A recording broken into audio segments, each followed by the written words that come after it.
Hello friends, मैं हूं आपके सामने गौरव मिगलानी। हम पढ़ रहे हैं बिजनेस स्टडीज। अब जो चैप्टर हम शुरू करने जा रहे हैं उसका नेम है private sector and public sector. हमारे इस चैनल का ये वीडियो नंबर 786 है। तो इस चैप्टर में हमने क्या क्या स्टडी करना है, एक बार हम पूरे चैप्टर पे नजर डाल देते हैं। सबसे पहला टॉपिक हमारा आएगा कि प्राइवेट सेक्टर और पब्लिक सेक्टर का मीनिंग क्या है। फिर हम स्टडी करेंगे कि प्राइवेट सेक्टर क्या होता है, प्राइवेट सेक्टर का मीनिंग क्या है। प्राइवेट सेक्टर का मीनिंग पढ़ने के बाद हम फीचर्स स्टडी करेंगे। फिर हम स्टडी करेंगे कि प्राइवेट सेक्टर्स की कौन कौन सी फॉर्म्स हैं। फॉर्म्स के अंदर जैसे sole proprietorship, joint Hindu family, partnership, joint venture, joint stock company और कोऑपरेटिव सोसाइटीज। ये सारे टॉपिक हमने प्राइवेट सेक्टर के टॉपिक के अंडर में ही स्टडी करने हैं। तो ये सारे टॉपिक स्टडी करने के बाद हमारा प्राइवेट सेक्टर का टॉपिक कंप्लीट हो जाएगा। इसके बाद हम चैप्टर का सेकंड पार्ट शुरू करेंगे, दैट इज पब्लिक सेक्टर क्या है, पब्लिक सेक्टर का मीनिंग क्या है, पब्लिक सेक्टर की कौन कौन सी खास बात है, मतलब करैक्टरिस्टिक्स कह लीजिए, फीचर्स कह लीजिए।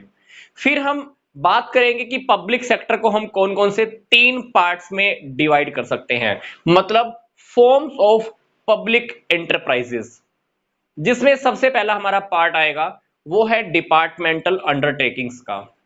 फिर हम स्टडी करेंगे पब्लिक कॉर्पोरेशंस का। फिर हम स्टडी करेंगे गवर्नमेंट कंपनी का। जैसे हम फर्स्ट पार्ट स्टार्ट करेंगे कि डिपार्टमेंटल अंडरटेकिंग क्या होता है। डिपार्टमेंटल अंडरटेकिंग में हम इसी टॉपिक के मीनिंग, फीचर, मेरिट्स, लिमिटेशन और यूटिलिटी की बात करेंगे। डिपार्टमेंटल अंडरटेकिंग का टॉपिक कंप्लीट करने के बाद हमको स्टडी करना होगा पब्लिक कॉर्पोरेशन का टॉपिक। इस टॉपिक में भी हमें सेम टॉपिक डिस्कस करने हैं। इसका मीनिंग क्या है, features, merits, limitation and utility.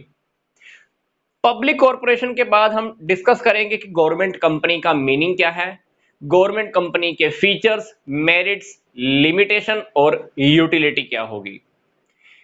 ये तीनों फॉर्म डिस्कस करने के बाद हमको एक कंपैरेटिव स्टडी करनी होगी इन तीनों टॉपिक्स के ऊपर।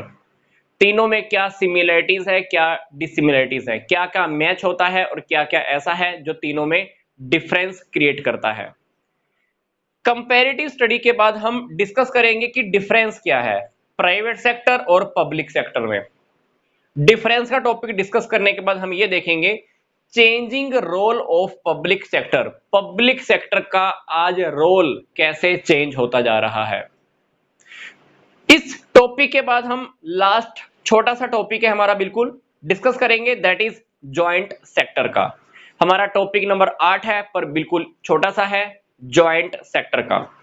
तो डेफिनेटली मैंने आपको बता दिया है कि जो चैप्टर हम स्टार्ट करने जा रहे हैं उस चैप्टर में हमने ये बेसिकली 8 टॉपिक्स डिस्कस करने हैं।